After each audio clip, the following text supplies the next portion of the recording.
Bonjour, je suis Raphaël et je vous emmène voyager avec moi dans le monde de l'ésotérisme, de la spiritualité et de l'invisible. Chaque semaine, nous retrouvons nos invités pour parler magnétisme, numérologie, médiumnité, communication animale et j'en passe. Et tout ça de manière très terre-à-terre, bien sûr. Ils retracent leur parcours qui les ont amenés à se connecter à l'autre monde et nous expliquent leur façon de voir la vie avec un grand V. Pragmatique ou non, soyez les bienvenus dans le podcast Les Mondes Subtils. Bonjour à tous. Dans ce nouvel épisode, j'ai l'honneur de vous présenter Anne Thureau, communicatrice animalière.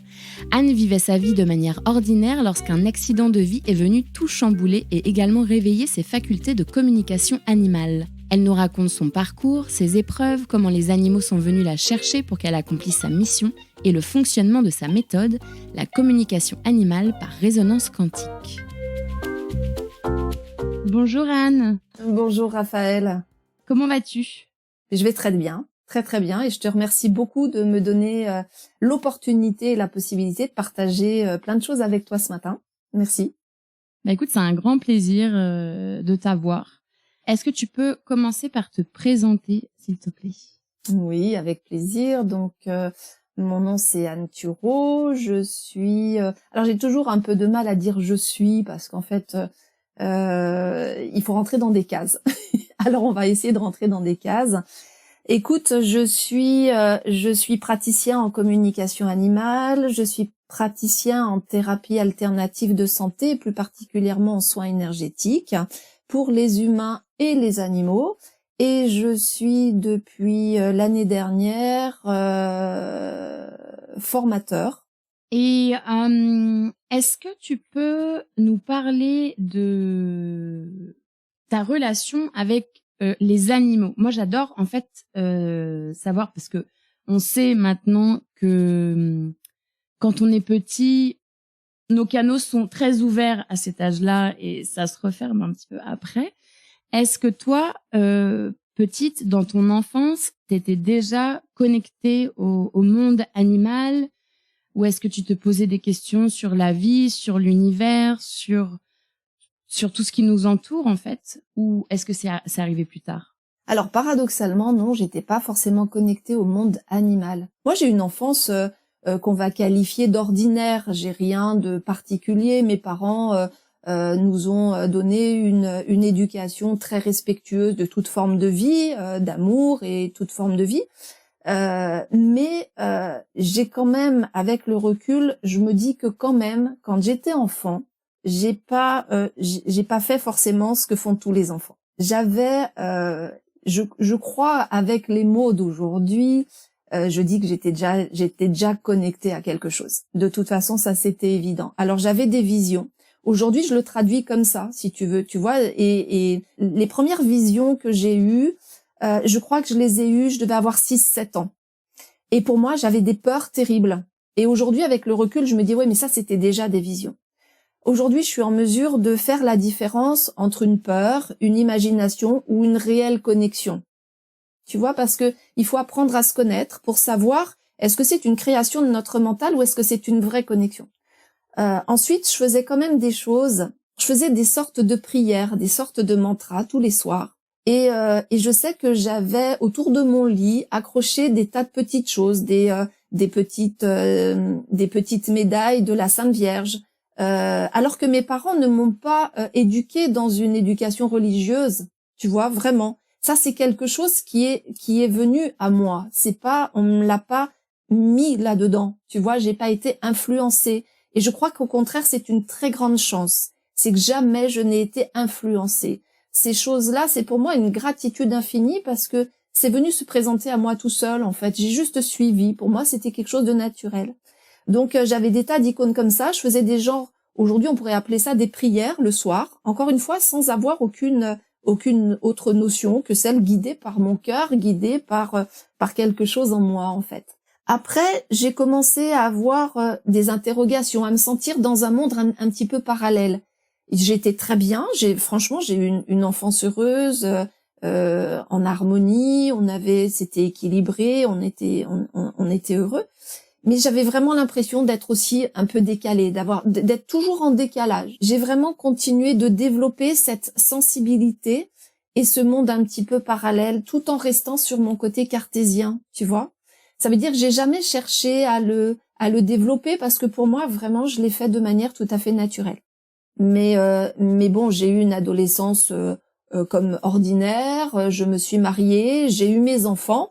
Et puis ce côté-là, ce côté un petit peu spirituel, si tu veux, il a été mis un peu en sommeil par rapport à mes besoins, mes besoins de professionnels, mes besoins de vie de famille. Comme je te dis, voilà, j'ai porté mon attention sur ma vie familiale.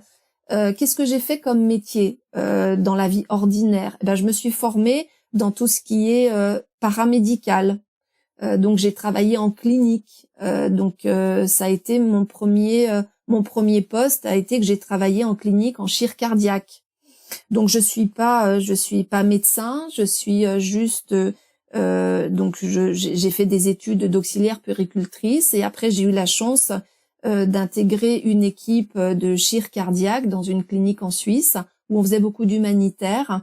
Et donc, moi, j'étais une infirmière assistante, si tu veux, on dit ça comme ça. Et puis, comment sont arrivés les animaux dans ma vie? Mes parents, si tu veux, ont eu des animaux, mais comme je te le disais tout à l'heure, moi, j'étais pas plus en connexion avec les animaux que ça, si tu veux. J'étais plus en connexion avec le côté humain que le côté des animaux. La vie a passé, ça a cheminé, et puis il y a quelques années en arrière, on a décidé donc de prendre un chien. C'est mon premier chien qui s'appelait Ustaritz. Et pareil, j'avais pas plus de connexion, j'avais pas conscience des tas de choses, tu vois. C'était un moment de ma vie où justement j'avais mis tout ça en sommeil. J'étais plus occupée à ma vie de famille, ma vie de maman, ma vie professionnelle. Donc tout ça, ça sommeillait quelque part. Ce chien est arrivé dans ma vie et c'était vraiment avec lui, j'arrêtais pas de lui dire toi c'est pas possible, il y avait quelque chose, je ressentais quelque chose de profond si tu veux avec lui. Il y avait quelque chose d'indéfinissable. C'était juste impossible et très régulièrement, je lui disais c'est pas possible, toi c'est Dieu qui t'a envoyé dans ma vie, c'est pas possible. Il y a quelque chose. Bon, ça a été un chien comme tous les chiens. J'ai été faire des cours d'éducation avec lui parce qu'il a fallu que moi je comprenne comment je fonctionnais avec les chiens parce que quand on fait de l'éducation, c'est surtout nous qu'on éduque parce qu'à mieux les comprendre. Mais il y avait quelque chose d'extraordinaire avec lui. Et puis est arrivé un moment de notre vie où on a décidé de déménager en fait. Mon mari a été muté et on a décidé d'accepter et de quitter la région où on était. C'est là que vraiment tout a basculé, si tu veux. On est allé s'installer à la campagne, dans une région qui était très différente de ma mentalité. J'ai donc quitté mon travail aussi. Et puis là, il m'est arrivé ce qu'on appelle un accident de vie. C'est-à-dire que mon mari et moi, on s'est séparés. Il y a eu des tas de choses incroyables là où j'étais. Alors je vais pas ouvrir une parenthèse, mais si tu veux aujourd'hui avec le recul, je crois que si on parle géobiologie, il y avait des tas de choses qui ont là où on habitait, qui ont favorisé l'émergence de plein de choses, y compris de problèmes. Et en fait, voilà, il est arrivé cet accident de vie et pour moi, ça a été vraiment une rupture très compliqué. C'était un moment de ma vie où j'ai perdu tous mes repères. Et là, ça a été vraiment très douloureux. Je me suis séparée de mon mari, une de mes filles est tombée malade, donc vraiment des gros trucs, quoi, ce qu'on appelle les accidents de vie. Et là, vraiment, c'était une période extrêmement compliquée. Mon chien était toujours là à mes côtés. Toujours. J'ai senti sa présence encore plus fort que jamais. Je me suis pas rattachée à lui, si tu veux, mais juste, j'ai senti qu'il y avait de la présence autour de moi. Tu vois, j'ai senti tout ce qui était dans tout ce que j'avais cru, si tu veux, quand tu traverses des accidents de vie. En tout cas, ce qui a été mon cas, c'est que j'ai tout viré, tout ce que j'avais, tout ce qui avait jalonné un petit peu depuis mon enfance, des croyances en l'amour, les choses comme ça. Ben j'ai tout viré. J'ai pas jeté par contre, j'ai mis de côté. J'ai mis de côté. Et puis il y avait mon chien qui était toujours là à mes côtés et ce chien-là, il m'aidait quoi.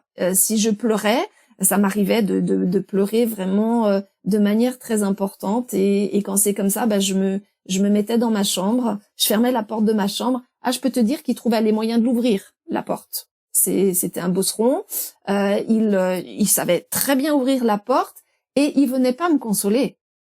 Il me prenait le bras dans sa gueule et il me le secouait. Et j'étais obligée d'arrêter de pleurer, si tu veux. Et je lui dis, mais arrête, tu me fais mal. Et il me regardait d'un air de dire, comprends ce que je fais. Et je comprenais, c'est-à-dire que il me secouait tellement fort, c'est-à-dire qu'il vraiment, mais il me poussait, tu vois, il me poussait avec son museau. Puis un bosseron, c'est, tu vois, c'est une masse quand même, hein. Donc quand ça te bouscule, quoi. Ça fait pas semblant. Et en fait, je comprenais que j'étais obligée d'arrêter de pleurer parce qu'il me secouait tellement que du coup, ça me changeait les idées. Et à chaque fois que j'avais une idée noire, ce chien-là venait et faisait quelque chose pour me sortir de mes idées. Ça, c'est pour la petite histoire. Donc après, j'ai un peu reconstruit ma vie. J'ai trouvé un travail là où j'habitais, etc. Mais si tu veux, j'ai commencé, comme j'ai perdu tous mes repères, j'ai commencé à développer, si tu veux, une sensibilité différente. C'est-à-dire que je commençais à de nouveau avoir des visions, ce que j'avais mis de côté depuis l'enfance. J'ai commencé à avoir des visions à nouveau, à ressentir des présences, à commencer à comprendre mon chien comme je l'avais jamais compris. Moi, je croyais que c'était du bon sens, si tu veux. À l'époque, on côtoyait des voisins qui avaient un élevage de chiens. Et je comprenais ce que les chiens ressentaient, ce que tout ça. J'emmenais mon chien chez le vétérinaire et le vétérinaire me disait des choses, mais je le savais. Et pour moi, ça faisait partie du bon sens. Puis je comprenais pas. Je dis, mais attends, mais c'est eux le véto ou c'est elle l'éleveuse, comment? C'est logique. Puis je comprenais pas que moi je comprenais certaines choses et pas eux, si tu veux. Et puis au fur et à mesure, que j'ai un petit peu mis de côté tout mon côté, que j'ai perdu ces repères justement, je me suis retournée vraiment encore une fois sur la méditation pour m'apaiser, pour tu vois des tas de choses comme ça. Et ça a commencé à vraiment développer de plus en plus certaines capacités en moi, jusqu'à ce que j'entende vraiment les animaux. Et là, franchement, j'ai commencé à me poser sérieusement des questions sur mon état psychique. Donc t'entendais dans quel sens? T'entendais des voix ou c'était des ressentis? L'ensemble. Tu vois, c'était à la fois, je les entendais. Alors c'est pas Dr Dolittle, hein, tu vois, mais si tu veux, c'était vraiment entendre à l'intérieur de moi. C'était quelque chose qui me parlait. C'est comme si l'animal me parlait, si tu veux. Je ressentais ce qu'il ressentait. Je comprenais ce qu'il vivait intérieurement. C'est pour ça que je dis c'est compliqué. Et aujourd'hui, j'enseigne là comme animal et je leur dis attention, communiquer, il faut pas s'attendre à parler. Parce que communiquer, c'est avant tout une connexion. Communiquer, quand on communique avec les animaux ou quand on fait une connexion, en réalité, tu te connectes à des fréquences. Tu sais, c'est un petit peu comme notre téléphone portable. Eh bien, dans notre téléphone portable, il y a une puce à l'intérieur, ok, qui capte des fréquences. Et la puce de ton téléphone à toi, c'est pareil, elle capte des fréquences et elle va transformer ces fréquences en quelque chose de compréhensif. Eh ben, nous, on a les mêmes capacités, si tu veux. Tu comprends? En réalité, on ne communique pas avec les animaux. En réalité, on capte des fréquences et on a des puces internes qui traduisent ces fréquences en quelque chose pour qu'on les comprenne. Ça veut dire que ça peut se manifester de différentes façons. Ça peut se manifester sous forme d'idées, ça peut se manifester sous forme de vision, ça peut se manifester sous forme de mots, vraiment, même de goût, parfois, ça m'est arrivé. Donc, si tu veux, il y avait tout ça qui était hyper développé. C'est simplement que j'avais l'impression d'être l'animal, quoi, de le comprendre, d'être lui. Et ça commençait à me poser des problèmes parce que je me suis dit, oh mon Dieu, et quand vraiment j'ai compris, je les ai entendus, entre guillemets, c'est-à-dire quand ma puce, elle a vraiment traduit en verbes, en mots, ce que l'animal vivait intérieurement, là, je me suis dit, Anne, t'as un souci, quoi. Donc, non, mais sérieux, c'est vrai, tu sais, quand t'es un peu cartésien, quand tu traverses des accidents de vie, là, tu te dis, waouh, là, il faut que je consulte. Donc, j'ai consulté psychiatre et psychologue. Donc ça a été aussi une expérience assez intéressante, on va dire ça comme ça. Mais tous m'ont confirmé mon intégrité psychique, simplement que j'avais un stress réactionnel, mais que tout allait bien, quoi. Bon, personne n'a pu vraiment me donner d'explication, mais est-ce que j'en avais besoin? Je crois pas, tu vois. Et puis j'avais une amie qui à l'époque me dit, écoute, je sais pas pourquoi, mais je vais te donner le nom d'une personne. Je crois que tu devrais l'appeler. C'est une personne qui est hyper connectée. Alors déjà, moi, connectée, je savais pas trop ce que ça voulait dire. Mais elle me dit, écoute, je sais pas, mais je ressens qu'il faut que tu appelles cette personne. Me voilà appelée cette personne. Une voix, extraordinaire. Et tout de suite, je me sens chez moi, quoi, quelque part, tu vois. Je me sens connectée à quelque chose qui me dit, alléluia, quelque part. J'ai l'impression de parler avec quelqu'un qui va me comprendre, tu vois. Et là, elle me dit, mais oui, mais Madame Turos, c'est normal. Vous êtes une chamane. Hein? Alors, mon premier réflexe, hein? Dictionnaire, chamane. Qu'est-ce que ça veut dire? Nom féminin, j'ai dit, c'est quoi? J'ai dit, ouais, et pourtant, si tu veux, et là, il y a eu vraiment des choses de plus en plus en moi, si tu veux, non pas de dualité, mais cette part de moi qui demandait à naître, a commencé à vraiment de plus en plus émerger. Et j'étais tiraillée entre l'acceptation, la peur, pas l'incompréhension, mais si tu veux, il y avait ce côté entre mon côté cartésien et ce côté qui demandait vraiment à émerger. Il y avait pas de dualité, mais ni d'opposition, mais c'était une complémentarité qui devait se faire. Et ça, c'était compliqué à trouver, cette complémentarité. Ok, j'étais une chamane, peut-être, mais il y a une part vraiment de moi qui était soulagée, si tu veux, et qui disait ouf, parce que ça faisait tellement d'années que je cachais des choses, que quelque part en moi, c'était ouf. Mais j'en pleurais de gratitude et à la fois de peur aussi. Qu'est-ce que j'allais faire avec ça? Et puis un jour, je tombe par hasard, encore une fois, le fameux hasard, je regarde la télé, et puis il y avait une émission sur la com animale, par une personne qui a introduit en fait le concept de la com animale en France, et merci à elle, parce qu'elle a fait beaucoup d'émissions, et du coup ça a quand même sensibilisé pas mal de conscience. Elle était en train de faire une com en direct. Et moi, je regarde ça, mais je cherchais rien, si tu veux. J'étais curieuse. Et vraiment, je me suis connectée en même temps aux animaux. Et j'ai eu, et avant qu'elle dise les informations, je les avais eues, si tu veux. Et là, il s'est passé quelque chose en moi. Quand elle a confirmé ça, j'ai explosé en pleurs. Mais vraiment, comme si quelque chose se déchirait en moi, si tu veux. Comme si il y avait une part de moi qui disait, ça y est, je comprends. J'ai beaucoup pleuré. Beaucoup, beaucoup pleuré. Et j'ai vraiment compris, là, à ce moment-là, que j'aime pas employer le mot capacité, tu vois, parce que pour moi, on a tous des capacités. Mais c'était juste, peut-être que je suis avant-gardiste, peut-être que ma mission, elle est d'avoir des capacités peut-être plus développées. On est tous talentueux dans quelque chose. et c'est tous pour qu'on en fasse quelque chose. Peut-être que ce talent, quelque part, ces capacités peut-être plus développées, aujourd'hui j'ai compris, c'est pour que moi je permette aux gens de développer les leurs aussi. Mais ces capacités-là, il a fallu que je les accepte. Il y a beaucoup de gens qui me disent ouais, mais t'as de la chance de pouvoir communiquer avec les animaux, t'as de la chance d'avoir ces facilités. Non, pour moi, je l'ai jamais vécu comme une chance en tout cas. Je l'ai vécu comme quelque chose qu'il fallait mettre en place, moi, il a fallu que j'accepte, et au départ, j'ai pas accepté.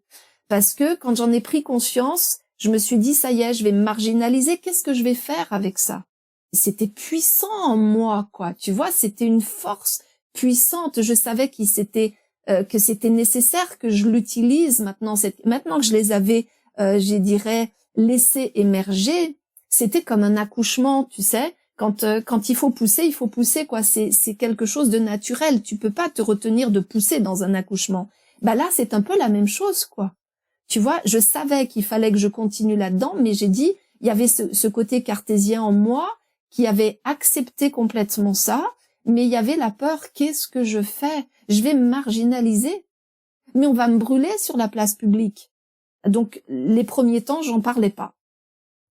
J'ai accepté ça complètement, mais comme j'avais fait pendant l'enfance, c'est-à-dire que c'était mon secret, en fait. Je l'ai partagé qu'avec certaines personnes très proches, mes enfants, qui à l'époque étaient déjà des adultes. Donc, j'ai partagé ça avec mes filles. Je me suis ouvert à vraiment quelques personnes très intimes, mais je n'en parlais pas. C'est-à-dire personne savait que j'avais la capacité de comprendre les animaux, que je communiquais avec eux. Personne savait ce que je vivais, cette connexion, comment je ressentais les choses, que j'avais des connexions là où j'habitais. J'avais, en dehors de la com, si tu veux, j'avais plein de connexions. Je vivais des choses mais incroyables sur le lieu, sur ce qui s'est passé, le lieu où j'habitais. Aujourd'hui, tu racontes ça à un psychiatre, enfin, je veux dire, tu as une chambre tout de suite, je veux dire, c'était des choses qui étaient incroyables et personne, j'en parlais pas. À l'époque, j'ai été directrice de société. Donc, tu vois, installée dans un métier, somme toute, dans le milieu que j'appelle aujourd'hui le milieu ordinaire du travail. C'était confortable. Et puis, je me disais, oui, la com, c'est bien. Je sais que c'est ses capacités, mais j'en faisais rien. Et puis, finalement, c'est les animaux eux-mêmes qui sont venus me chercher. Parce que, par exemple, je passais le long d'une route. Et puis souvent je voyais, tu sais, dans les petites routes de campagne, tu passes assez proche des champs. Et puis il y avait des chevaux, par exemple. Et moi j'avais l'impression, si tu veux, il y a des moments, je me sentais regardée par certains animaux. Pas par tous, mais par certains, comme s'ils me fixaient. Tu sais, puis c'est comme si tu as envie de dire, mais qu'est-ce que tu veux? Tu veux ma photo, quoi. Tu sais, quand tu te sens, t'as quelqu'un qui te regarde, t'as envie de lui dire, mais tu veux ma photo? Tu te sens observé. Et avec certains animaux, je me sentais comme ça, si tu veux, même en passant en voiture. Et ça me dérangeait. Et puis tu sais, toujours moi, avec mon grand côté, à mettre ça de côté, tu vois, toujours, non. Quelque part, j'avais accepté, mais quelque part, non, j'étais un peu dans le déni, tu vois. J'étais dans une petite forme de déni. Et puis les animaux se manifestaient à moi aussi quand je rentrais du travail le soir, que j'étais dans ma douche, pam. J'avais des tas de visions d'animaux, des besoins, des animaux qui se manifestaient à moi par des besoins. Je savais pas quoi faire avec ça. Tu sais, vraiment, j'étais dans l'accueil, mais ou dès que je commençais à m'endormir, pam, ça me réveillait parce que j'avais des visions d'animaux, etc. Bon. Je savais pas trop quoi faire avec ça. Je laissais vivre ça, mais je savais pas trop quoi foutre avec ça. Et puis c'est devenu vraiment de plus en plus fort. Ça veut dire que quand j'avais une personne au téléphone à mon travail ou autrement, imagine les anecdotes que ça m'a amené, quoi. T'es au téléphone avec une personne, tu es en train de parler de ton travail. En fait, c'est un client. Et puis tout d'un coup, t'as une vision d'un animal en plein milieu d'une conversation. Tu vois, à l'époque, moi, j'étais directrice de société qui vendait de l'énergie renouvelable. t'explique le panneau solaire, etc., machin, et tout d'un coup, paf, t'as un animal qui presque prend toute ton attention. Comment ça se manifestait? En règle générale, je le voyais en vision, si tu veux, et c'est comme si l'animal était tellement visuellement présent que je ne pouvais plus parler. Il était là, en présence. Donc c'était très dérangeant, si tu veux, parce que c'est un peu comme un enfant qui t'es en train de parler avec quelqu'un, maman, maman. Au bout d'un moment, tu peux plus parce qu'il est sans arrêt maman, maman. Donc tu perds le fil de la conversation que t'es en train d'avoir. Donc c'était très dérangeant, quoi. Et pareil. Et l'anecdote, si tu veux, qui a été que j'aime à raconter, c'est un jour j'étais en train de discuter avec un collègue de travail, enfin qui était en l'occurrence mon patron, avec qui on avait lié amitié. On était en train de boire le café et donc on parlait c'était peut-être certainement un vendredi et on parlait du week-end qui allait à venir, donc qu'est-ce qu'on allait faire, et il me racontait qu'il allait faire des travaux chez lui, etc. Et il me dit, bah tu vois, là je vais faire une clôture, bon bref, et tout d'un coup, paf, un chat arrive en vision. Ok. Donc là, au bout d'un moment, j'ignore cette vision de ce chat. Je continuais d'écouter la personne qui me racontait ce qu'il allait faire dans le week-end. Mais, comme je te disais tout à l'heure, maman, c'était impossible, quoi. J'arrivais plus à l'écouter parce que ce chat était là et captait complètement toute mon attention. Ok. Au bout d'un moment, je comprenais ces phénomènes et je dis bon, ok. Et je demande à la personne, je dis, mais écoute, est-ce que tu as un chat comme ça? Je lui décris le chat que j'avais en vision. Alors, imagine la personne qui est en train de te raconter, t'es en train de boire un café, puis tout d'un coup, en plein milieu de la conversation, tu lui décris un chat, tu lui demandes est-ce que t'as un chat comme ça. Bah, il se posait pas trop de questions, puis il me dit, bah non. Alors ça lui faisait quand même un peu bizarre que je lui coupe la parole pour lui demander ça, mais il me dit, bah non, j'ai pas un chat comme ça. Bon, ok. Ok, on reprend le fil de la conversation, mais ce chat était toujours là, quoi. Et je me dis, mais pétard, et je lui dis, mais tu es sûr que t'as pas... Il me dit, non. Je lui dis, mais t'as des chats à la maison? Il me dit, oui, j'ai un chat. Je lui dis, tu peux me le décrire, ton chat? Puis il me décrit un chat, puis c'était pas celui que j'avais en vision. Je dis, mais qu'est-ce qu'il fout là, ce chat, quoi? Et puis bon, il continuait de parler, mais moi, j'arrivais plus, quoi. Ce chat était là. Puis je lui dis, écoute, t'es sûr que ce chat, je lui décris, ce chat, il te dit rien? Ah, mais oui, mais ça, il me dit, mais oui, mais c'est Cannelle. Oui, mais ça, elle vit pas avec nous. Ah, ouf. Ah, ce chat te dit bien quelque chose. Oui. Mais ce chat habite mais il est dans la grange qui est à côté. D'accord. Et à partir du moment où ce chat a été reconnu, si tu veux, j'ai commencé à ressentir des tas de choses. Dans le sens où j'ai commencé à avoir ce chat m'a envoyé des informations. J'ai commencé à avoir du gustatif. Alors c'est pas du gustatif physique, tu comprends, c'est du subtil. Ça veut dire que si par exemple je te fais imaginer du citron, si vraiment je te fais imaginer que tu mâches du citron, tu vas commencer à saliver, tu vois? Et ben là c'est un peu la même chose si tu veux. C'est suggestif, mais ça n'est pas une réalité physique. Tu comprends comment ça peut se passer comme animal? Le gustatif n'est pas un goût physique. C'est suggestif.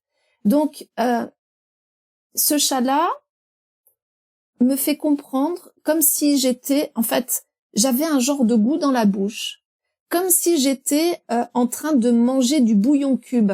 Tu imagines? Alors, imagine la tête que je faisais. Donc, imagine la tête de la personne en face quand même, tu vois. J'étais là, je grimaçais, regardez, oh, et c'était trop salé en fait.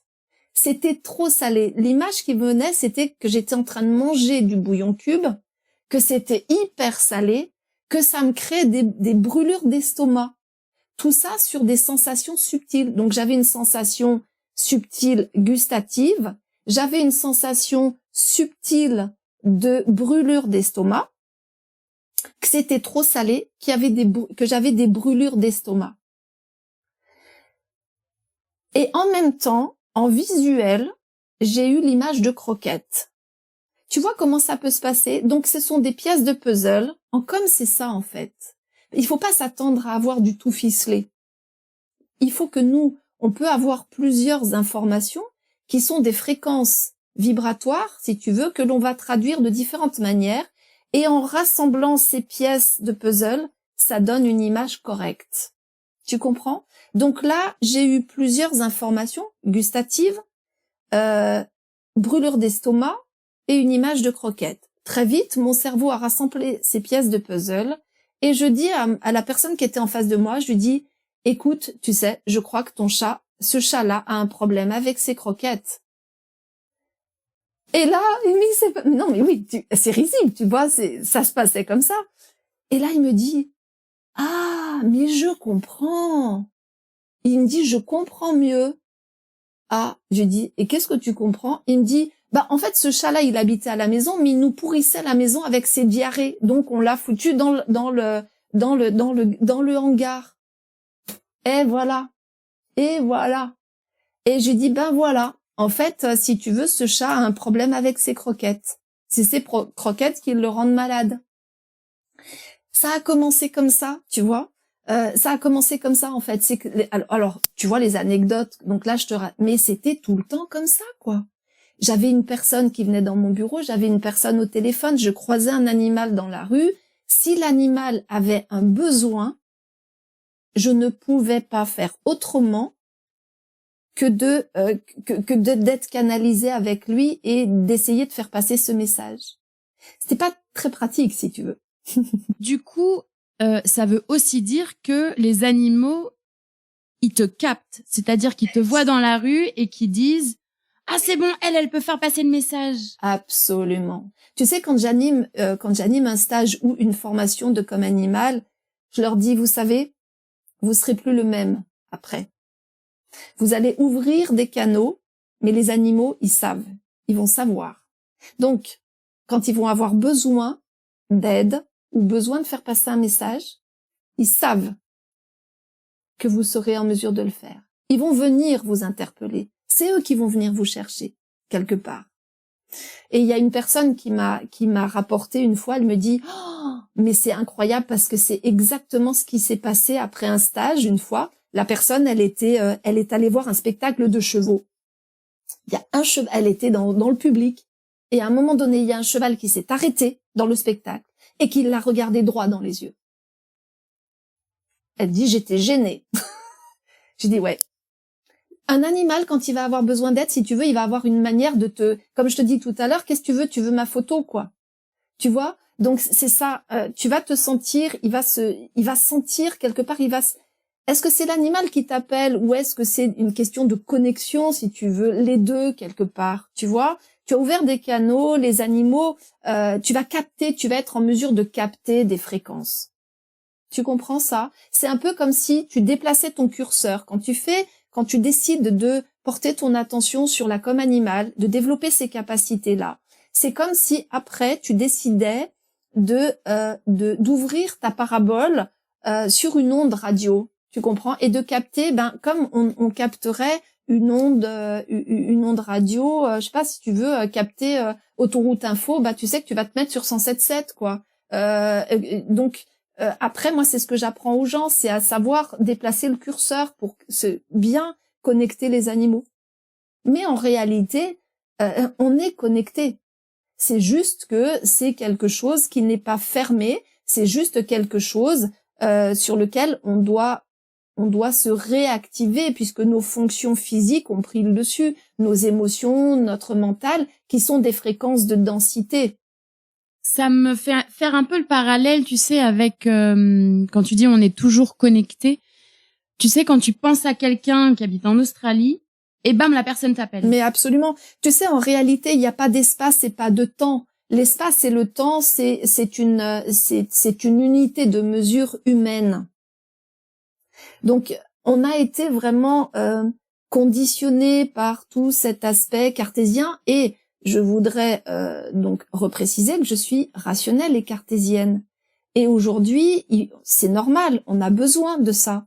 Mais on a d'autres choses aussi, tellement d'autres choses extraordinaires à vivre et à se connecter à d'autres énergies, ne serait-ce que l'énergie de notre corps aussi, l'énergie de nos émotions, l'énergie de notre mental. C'est plus eux qui doivent diriger, c'est nous qui devons faire alliance avec eux. Il n'y a pas de, je dirais, de dualité entre être cartésien et avoir, comment je vais te dire ça, être spirituel en fait. Les deux se rejoignent et c'est là vraiment l'équilibre.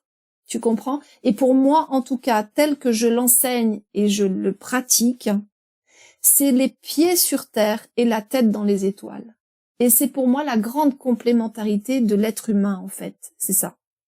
Et c'est, moi, perso, c'est ce que j'essaye de montrer aussi avec ce podcast. Et c'est pour ça, ce que je te disais tout à l'heure, la plupart des invités, ce sont des gens qui viennent du milieu de la science et des gens qui croyaient pas du tout à tout ça, qui étaient sceptiques, hermétiques. Et il y a eu un moment de bascule et en fait, ils ont fait le lien entre être cartésien et se connecter à autre chose. Exact. Et tu vois, si tu prends le 8, tu vois, qu'on utilise aussi comme symbole de l'infini. Si tu le remets à l'humain, regarde, en fait, c'est infini, mais en son centre se rejoignent les deux. Tu vois, imagine le 8, tu as le 8 de cosmique et tu as le 8, l'autre part du 8 qui est cartésienne. Mais c'est bien les deux qui vont faire l'extraordinaire. Pardon, je vais être un peu peut-être vulgaire en disant il faut pas être perché ni illuminé. Du coup, je reviens, si tu veux, quand j'étais directrice de société, que les animaux sont venus me chercher, à un moment donné, si tu veux, ça a plus fait sens pour moi de travailler comme ça. Ça a été un petit peu une lutte quand même parce que bon, il y a le côté confortable, hein, d'avoir un salaire de directrice de société. Et puis il y a toujours, moi j'avais toujours cette peur de m'afficher. Pour être tout à fait transparente aujourd'hui, je suis toujours un petit peu, je m'affiche pas. Aujourd'hui, je m'ouvre avec vous, mais je le fais pas n'importe comment en fait. Tu vois, il y a beaucoup de personnes qui savent pas ce que je fais. Hein, il y a des amis. On va avoir des amis comme ça, mais il y a beaucoup de personnes qui savent pas que j'ai ces capacités, qui savent pas ce que je fais. Parce que je crois qu'il faut pas. D'abord, pour moi, c'est pas du pouvoir. C'est puissant, mais c'est pas un pouvoir. Donc, c'est avec beaucoup d'humilité que je le pratique. Parce que pour moi, si tu veux, c'est plus une histoire. J'ai choisi d'incarner quelque chose que je vais appeler l'amour. Et il y a plusieurs façons de l'incarner, l'amour. Et quand j'ai décidé, à un moment donné, si tu veux, j'avais cette difficulté de quitter mon boulot alors que j'y étais pas bien. Au fur et à mesure, j'ai commencé à avoir des difficultés émotionnelles, mais aussi nerveuses. Ça faisait plus sens pour moi, tu vois. Alors j'y cherchais des tas d'excuses, des tas d'excuses dans la matière, tu vois. Mais la réalité était que j'avais autre chose à faire, quoi. Et à un moment donné, j'interroge. Je sais pas si on peut appeler ça mon guide intérieur, mes guides intérieurs, ma conscience, peu importe en fait, quelque part. Et je dis, mais qu'est-ce que je dois faire avec ça? Qu'est-ce que je dois faire? Et puis à un moment donné, si tu veux, j'étais confrontée à mes difficultés parce que j'avais ces capacités, mais je ne les utilisais pas, je les mettais pas à disposition, tu vois. Je restais dans mon milieu ordinaire du travail par confort, par sécurité. J'avais des capacités. Et puis ça commençait à me poser un problème parce que si tu veux, ces capacités-là, je les avais, mais je disais rien, quoi. Hein. C'était secret. Puis à un moment donné, j'ai une petite voix intérieure qui me dit ok ma chérie, ces capacités-là, c'est très bien, mais elles sont pas faites pour toi, ma douce. Hein. Donc il va falloir que tu règles tes problèmes. Parce que je me suis trouvée confrontée à un moment donné où il y avait un chien qui était en difficulté et je n'osais pas dire les choses. Et j'ai cogité, je me dis, qu'est-ce que je fais? Est-ce que je dis à la personne, je dis, mais pour qui elle va me prendre?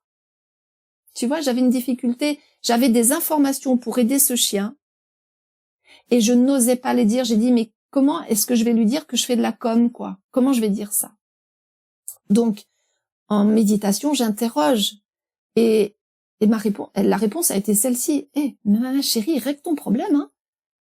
Ces capacités, elles sont pas faites pour toi, hein. Tes peurs, c'est ton problème, ma douce.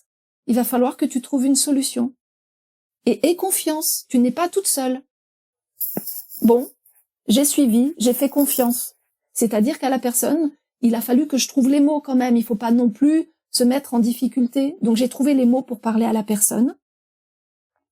Et il s'est trouvé qu'effectivement, tout a été en harmonie. Quand c'est aligné, tout est simple et tout est fluide, quoi. Tu vois? Et donc tout a été simple, tout a été fluide. Et à un moment donné, j'ai continué, hein, parce que j'ai aussi un mental très fort. Mais c'est bien, je connais bien le mental, tu vois. Après je me suis formée en neurosciences et tout. Je les connais bien le mental, c'est mon copain. Chez tout le monde aussi, on en a tous un, hein, on est tous foutus pareil. Et mon mental faisait de la résistance, hein, quand même, hein, à vouloir mettre ça en place de manière, je dirais, plus développée. Jusqu'à ce qu'à un moment donné, quand tu veux pas mettre les choses en place, ça prend le dessus, quoi. Et un jour, je me suis réveillée le matin, et c'est carrément mon corps qui a refusé de me lever pour aller travailler. Mais je ne pouvais pas, c'était épidermique. Il y avait quelque chose, mais j'étais comme si j'étais dans du plomb. Donc là, j'ai pris un mois. Je me suis arrêtée un mois. Et là, j'ai posé les choses. Et là, j'ai pris ma décision. Et là, j'ai dit, c'est OK. Ça s'est fait avec beaucoup de douceur. Ça s'est fait avec plein d'aide, parce que j'avais la peur de démissionner. Tout s'est bien mis en place. Tout a été juste magique et parfait. Et donc d'abord j'avais acté dans la matière le 10-10-10, donc le 10 octobre 2010, et j'avais acté dans la matière une autre identité de moi-même en créant mon site internet. Et très vite, c'est là que ça a plus fait sens de vivre ces deux identités. Et du coup, je me suis arrêtée un mois de travailler, et j'ai acté comme quoi j'arrêterais cette identité dans le milieu ordinaire du travail pour me consacrer vraiment à cette autre identité, de donner un sens à tout ce que la vie m'avait apporté jusque-là. Mais en fait, ça, c'est beau parce que ça rejoint totalement ce que tu disais au début. Je te cite, il y avait quelque chose en moi qui demandait à naître. Et en fait, ça a été un peu comme une renaissance. Et là, c'est rigolo parce que tu utilises les termes une autre identité. Mais c'est comme si, voilà, tu commençais une autre vie, en fait. Exactement, exactement. C'est comme si cette vie parallèle, si tu veux, cette identité parallèle peut-être que je ressentais depuis l'enfance, c'est comme si aujourd'hui je l'intégrais. Et à partir de là, ça a été encore plus exponentiel. Ça veut dire qu'aujourd'hui, avec l'expérience, je ne sais pas combien de com j'ai pu réaliser, parce que ça fait 12 ans que je pratique à titre professionnel. J'ai la chance d'avoir beaucoup de demandes uniquement par bouche à oreille. Je ne sais pas, écoute, je fais en moyenne 4-5 coms par jour, donc tu vois, sur 12 ans, t'imagines le nombre de coms que j'ai faites. Il y en a pas une qui ne m'a pas appris quelque chose, à tout point de vue. Et aujourd'hui, avec l'expérience que j'ai, avec aussi ce côté, moi, de ce que j'ai vécu dans ma personnalité, c'est-à-dire ce côté cartésien, ce besoin de donner un sens aussi aux choses, de comprendre certaines choses, de l'intégrer dans la matière, ça m'a permis aussi d'avoir une approche peut-être un petit peu différente de la com animale dite intuitive, tu vois. Donc j'ai développé ma propre méthodologie que j'ai appelée la communication animale par résonance quantique. C'est une marque que j'ai déposée à l'INPI, Et si tu veux, ça rejoint ça. Parce que mon objectif, et je dirais qu'au-delà de mon objectif, peut-être ma mission, c'est d'introduire la com animale. C'est bien de la pratiquer, si tu veux, dans le développement spirituel, c'est quelque chose dans le channeling. C'est super sympa, c'est bien, mais il y a des vrais besoins de pouvoir rentrer en relation dans cette entre l'homme et l'animal. Il y a quelque chose de très profond, si tu veux. Les animaux, je les ai jamais, je les ai pas quand j'étais petite, j'ai pas eu un contact particulier, mais au fur et à mesure que j'ai appris à les connaître, aujourd'hui, pour moi, c'est juste un autre peuple. Tu sais, on est très humain et on dit toujours qu'on veut aider les animaux. Ça, c'est notre côté humain. Oui, certes, on les a domestiqués et il est de notre responsabilité et de notre possibilité de les aider. Mais si on veut avoir l'humilité de se laisser enseigner et aider par eux, ils sont plus évolués que nous, hein. Ok, ils ont un corps qui est différent, mais pour moi, si tu veux, d'ailleurs la communication, j'ai marqué un grand U majuscule au milieu de communication. Pourquoi? Parce que c'est comme un. En réalité, quand on communique avec un animal, il n'y a plus un humain et un animal, il y a deux êtres qui ont des corps différents. Et ça, pour mon côté cartésien, si tu veux, et mon approche, elle martèle bien là-dessus. Attention, les animaux ne sont pas des humains. Il faut leur laisser leurs conditions d'animaux. Et nous, on fait beaucoup d'erreurs. On les interprète, on leur prête des aspects humains qu'ils n'ont pas. Les animaux ont des émotions, mais qui sont pas tout à fait les mêmes que l'humain. Mais les animaux ont des émotions. Les animaux sont en cours d'évolution. Mais les animaux ont évolué certaines parts d'eux, tu vois.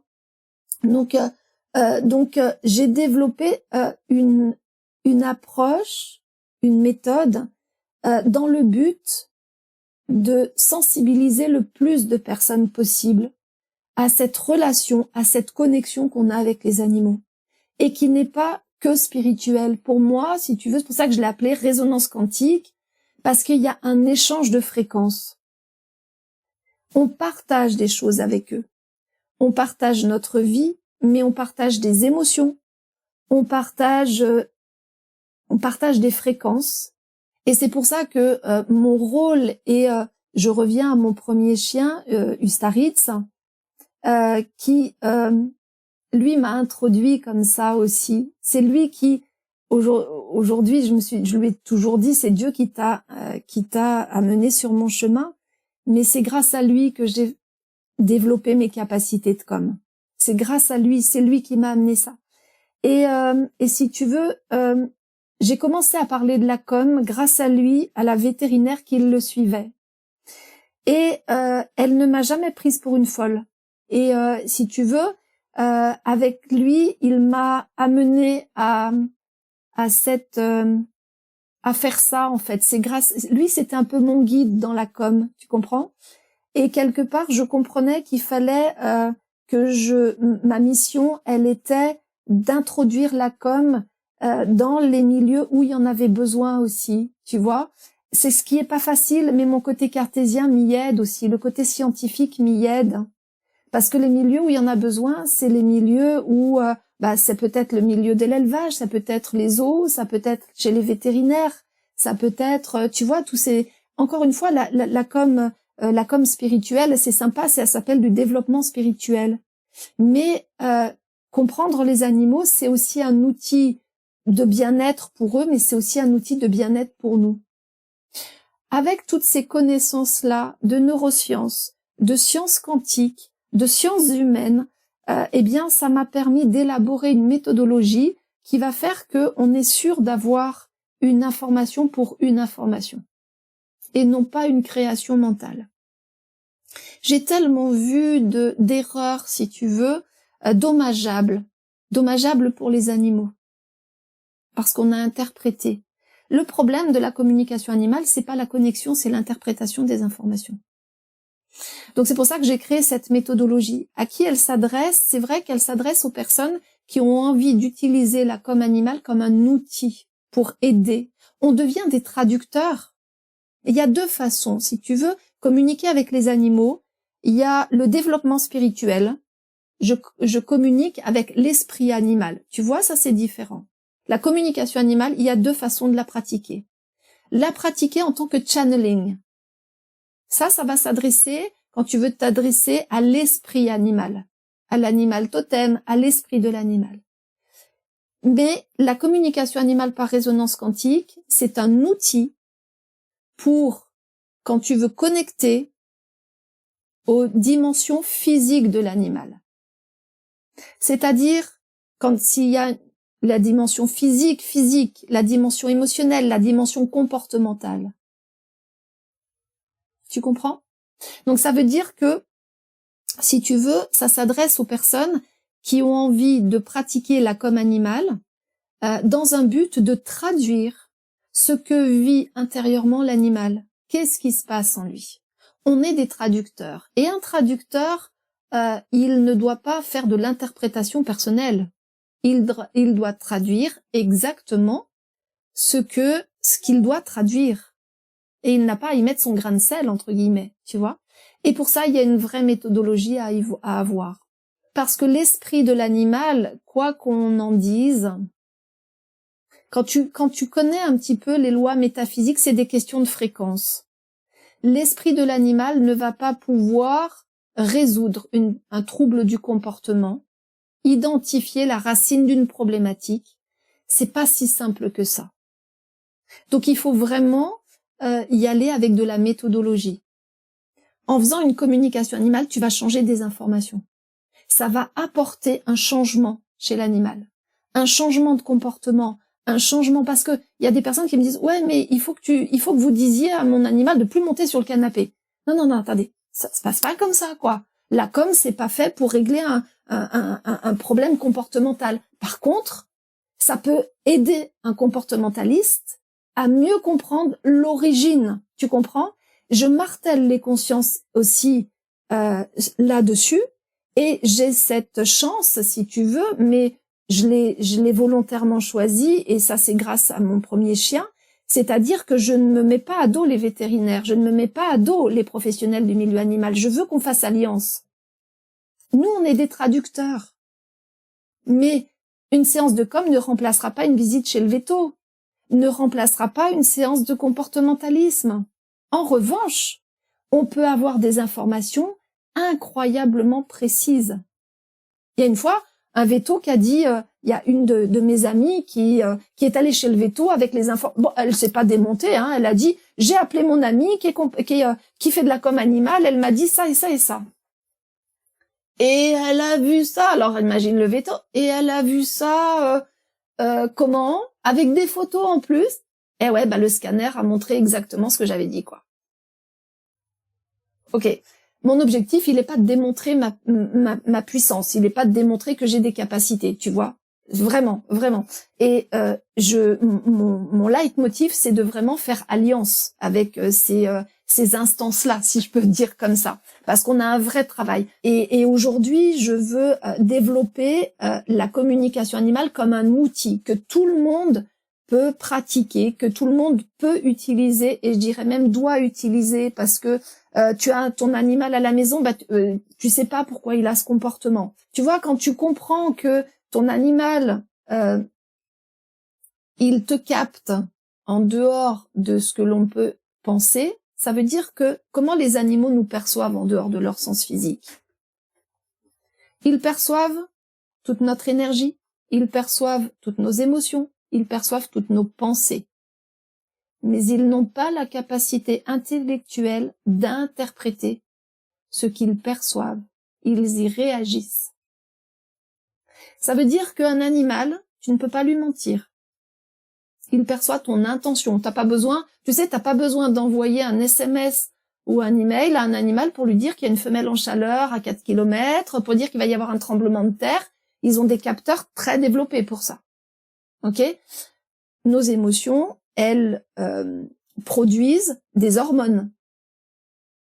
Nos émotions, elles produisent une fréquence.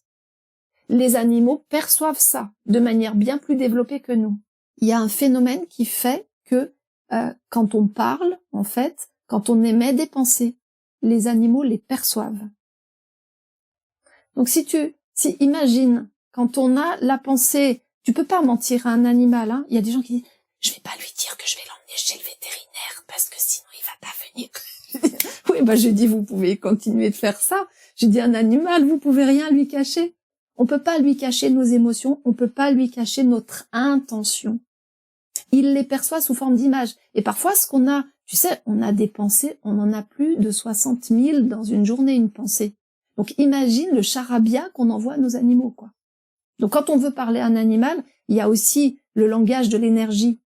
Et pour qu'on puisse choisir les mots quand on veut lui parler pour l'apaiser. Enfin, tout ça, c'est de la méthodologie. Est-ce que c'est pour ça que les chats, ils dorment autant?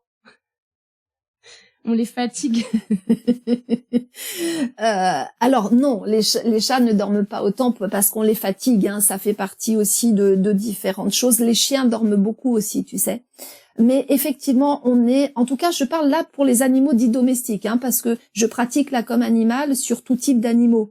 Et une des plus belles coms que j'ai faites, par exemple, c'était avec une punaise de lit. Eh ouais. Donc, tu vois, la com, elle s'adresse à tout type d'animaux. Ça peut être avec des animaux dits domestiques. Donc, c'est pour ça que la com, par résonance quantique, elle va être un outil pour identifier des problématiques physiques, émotionnelles et comportementales, si tu veux, et qui va s'adresser surtout aux animaux dits domestiques. Après, quand tu veux t'adresser aux animaux sauvages, bien sûr, tu vas dans un zoo. C'est très intéressant aussi de pouvoir comprendre ce que vit l'animal intérieurement. Si tu veux connecter avec l'esprit de l'animal, ou un insecte, ou un poisson, ou l'animal dans son esprit supérieur, tu vas utiliser plutôt le channeling. Tu comprends? Tu vois? Donc, on peut communiquer avec tout type d'animaux. Les animaux nous font tellement confiance, et ils nous aiment tellement, c'est juste incroyable, qu'ils sont capables de développer, de prendre nos mots, d'abord. Premièrement, j'ai vu des choses incroyables. Les animaux, enfin, c'est un peuple, moi, qui m'émeut à chaque fois, parce que ils ont une telle capacité c'est des vrais modèles pour nous quelque part, si tu veux, tu vois. On a vraiment tout intérêt à les laisser nous enseigner. Et c'est pour ça que la com, elle est là pour ça aussi, parce qu'en les comprenant, on comprend beaucoup de nos fonctionnements aussi. Ce sont des vrais miroirs, hein, tu sais. Il n'y a pas de hasard. Il y a un animal qui arrive avec une problématique dans sa vie, et parfois que c'est pour manifester la problématique de la personne. La personne n'en a pas forcément conscience. Et l'objectif, il n'est pas d'avoir de la culpabilité, mais la personne, parfois, elle va pas faire cette démarche de le faire pour elle, parce qu'elle s'aime peut-être pas forcément suffisamment. Mais par contre, elle sera capable de changer parce qu'elle verra qu'il y aura un changement, ça va aider son animal. C'est thérapeutique. C'est du développement personnel. La communication animale telle que je l'enseigne, c'est du développement personnel. Parce que on va travailler sur nous, en fait. Et on va observer le changement qu'il va y avoir chez l'animal par miroir. C'est juste incroyable. C'est pour ça que ça s'appelle la résonance quantique. Parce que, si tu veux, on va résonner une vibration et l'animal va manifester la vibration. Tu vois? Et ça, c'est incroyable. C'est incroyable. Donc oui, les animaux sont capables de prendre nos mots. J'ai vu des animaux prendre les effets secondaires des chimiothérapies à des personnes. Incroyable. Mais Anne, en tant que cartésienne, bon, il y a longtemps que j'ai arrêté d'essayer de comprendre, hein, parce qu'à un moment donné, il faut pas non plus chercher à tout comprendre. Mais j'ai vu des choses incroyables. Il y en a un que je garde qui est toujours en vie aujourd'hui, mais que je garde particulièrement dans mon cœur parce que c'est une très très belle histoire. Un cheval qui devait partir à l'abattoir et qui était qualifié d'agressif. On a fait la com, on a compris pourquoi qu'est-ce qu'il manifestait par cette agressivité, qu'est-ce qui se passait en lui. Et en fait, il y a une personne qui a décidé de l'acheter pour essayer de le sauver parce qu'il devait partir à l'abattoir, il était agressif. Et en fait, il a fallu batailler pour que la personne, le propriétaire, change d'idée, en fait, hein. En tout cas, donne une seconde chance à ce cheval et parce que c'était possible de lui donner une seconde chance, mais à juste titre, lui disait non, il est dangereux, je veux pas être responsable d'un accident. Et puis donc la personne, on a travaillé le cheval en com, on a compris ce qu'il manifestait, mais encore une fois, il s'agit pas simplement de dire à un animal ne sois plus agressif pour qu'il ne le soit plus, quoi.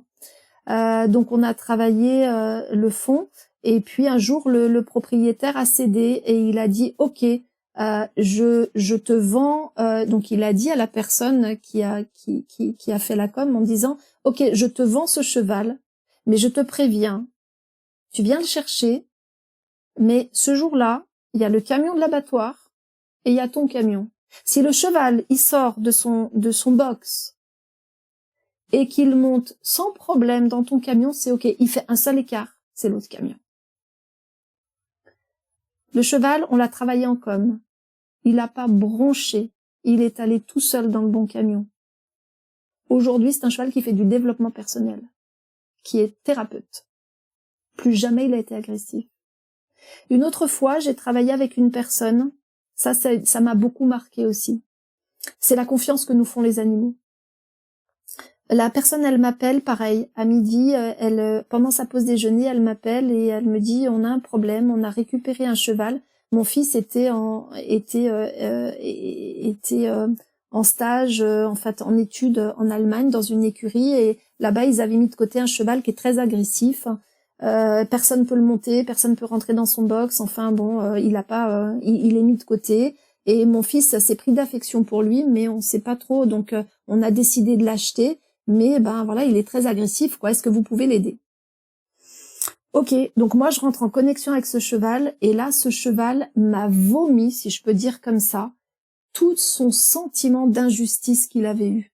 Les animaux peuvent avoir des sentiments d'injustice, peuvent avoir un sentiment d'avoir été maltraités. Faut bien comprendre ça, que les animaux, même s'ils n'ont pas été maltraités, c'est pour ça qu'il faut faire attention en com, parce qu'on peut interpréter des choses. Ok, le cheval avait le sentiment d'avoir été maltraité, il ne l'a pas été physiquement. Il a eu le sentiment d'avoir été maltraité. Et il a développé il m'a vomi tout son sentiment d'injustice. J'étais ébranlée complètement, parce que les animaux te vomissent parfois toute leur histoire, tu vois. Et c'est très émouvant, mais quand on est en com, quand moi je suis en com, si tu veux, c'est pas moi, je suis plus Anne, je suis détachée de mon personnage. Je suis détachée de mes émotions. Elles n'ont rien à y faire là, tu vois. Je suis complètement dans l'accueil. Et donc là, j'ai complètement accueilli. Et ce cheval avait un tel sentiment d'injustice, de colère. Le seul mot qui m'est venu à ce moment-là, c'était de lui demander pardon. C'était une manière de transmuter ce qu'il avait vécu. Je lui ai demandé pardon. C'était pas Anne qui avait fait ça. Je lui ai dit pardon, Poussin. Je suis désolée. Je te demande pardon pour ce que tu as vécu. Je te suis désolée. Et après, je lui ai redonné confiance. Mais je lui ai demandé pardon. Mais j'en avais les larmes aux yeux, si tu veux. Tu vois, je l'ai pas dit, j'ai pas dit mentalement pardon. Je l'ai dit avec mes tripes. La personne, on a fini la com, c'était 13h. Elle est allée à l'écurie à 16h. Plus jamais ce cheval a été agressif. Et on a fait la com à distance. Moi, Anne, il y a des choses parfois, elle me dit, ouh là là, ça reste, non mais c'est vrai, je suis épatée, si tu veux. Anne, elle est épatée. D'accord? Mais c'est une autre part de Anne qui communique. Et c'est juste, enfin, il n'y a pas de mots pour traduire ce qui peut se passer. Et c'est pour ça que mon objectif aujourd'hui, en créant cet organisme de formation, comme je te le disais, c'est la suite logique, c'est qu'aujourd'hui, avec toutes ces expériences, avec ces connaissances, ce savoir et ces connaissances, parce qu'il y a le savoir intellectuel et les connaissances, pour moi, c'est les connaissances qu'on a dans la bibliothèque de notre âme, dans notre intelligence supérieure. Et aujourd'hui, il est temps pour moi, si tu veux, de transmettre. J'ai 57 ans, et pour moi, c'est tellement magique, c'est tellement vital, nécessaire, qu'on se relie aux animaux, pour nous d'abord, pour eux et pour nous aussi, que j'ai envie de sensibiliser le plus de personnes possible et d'amener ça là où il y a des besoins aussi.